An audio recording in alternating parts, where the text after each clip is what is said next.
জনজীবনের দুর্ভোগ বাড়লেও কেন্দ্র সরকার নির্বিকার।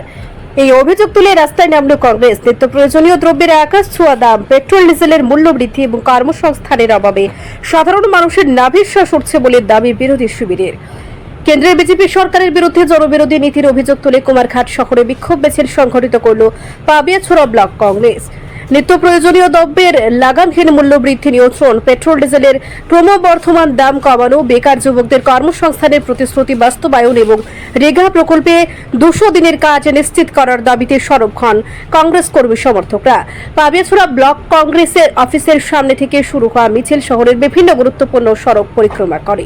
জনবিরোধী সরকার হুঁশিয়ার, মূল্যবৃদ্ধির জবাব চাই, বেকারদের চাকরি দাও, এই সমস্ত স্লোগানে মুখর হয়ে ওঠে গোটা কুমারঘাট শহর।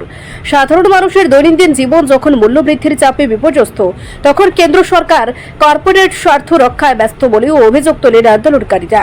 এই কর্মসূচিতে উপস্থিত ছিলেন প্রদেশ কংগ্রেস কমিটির সম্পাদক সত্যবাদ দাস, প্রাক্তন প্রদেশ কংগ্রেস সভাপতি ও প্রাক্তন বিধায়ক দিবাচন্দ্র রাখোল, প্রদেশ কংগ্রেসের সাধারণ সম্পাদক তরুণ সাহা, জেলা মহিলা কংগ্রেসের সভানেত্রী ফুলকুমারী গোস্বামী, যুবনেতা সৌরভ চক্রবর্তী সহ অন্যান্য নেতৃত্ব।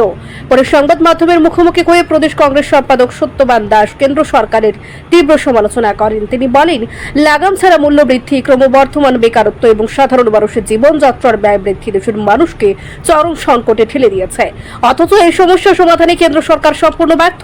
আগামী দিনেও জনস্বার্থে কংগ্রেসের আন্দোলন আরো জোরদার করা হবে বলে হুঁশিয়ারি দেন তিনি।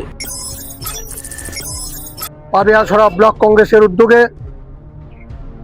আমরা দ্রব্যমূল্য বৃদ্ধি এবং বিজেপির সরকারের যে 12 বছর হয়েছে, এই 12 বছরে ক্রমাগত দ্রব্যমূল্য বৃদ্ধি আকাশ ছোঁয়া পর্যায়ে গিয়ে পৌঁছেছে।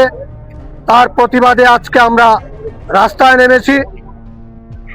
23 লক্ষ ছেলে মেয়েদের জীবন নিয়ে এই বিজেপি সরকার ছিনিমিনি খেলেছে।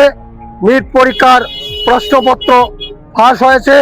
তার পরিপ্রেক্ষিতে আমরা কেন্দ্রীয় শিক্ষামন্ত্রী ধর্মেন্দ্র প্রধানের পদত্যাগ দাবি করছি।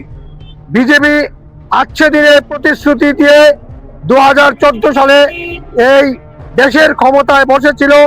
বসার পর থেকে ক্রমাগত মানুষের জীবন জীবিকার উপর দ্রব্যমূল্যের ঊর্ধ্বগতি ওনারা রোধ করতে পারেননি। দিন দিন জিনিসের দাম বেড়ে চলেছে, মানুষের ক্রয় ক্ষমতা দিন দিন হ্রাস পেয়েছে, টাকার অবমূল্যায়ন হয়েছে। $1 সমান 100 কাছাকাছি গিয়ে পৌঁছে যাচ্ছে। এই যে অবস্থা, এই যে দুর্বিষহ অবস্থা ভারতবর্ষের, এই 12 বছরে ভারতবর্ষের অর্থনৈতিক অবস্থাকে অনেক পেছনে নিয়ে গেছে বিজেপি শাসিত কেন্দ্রীয় সরকার।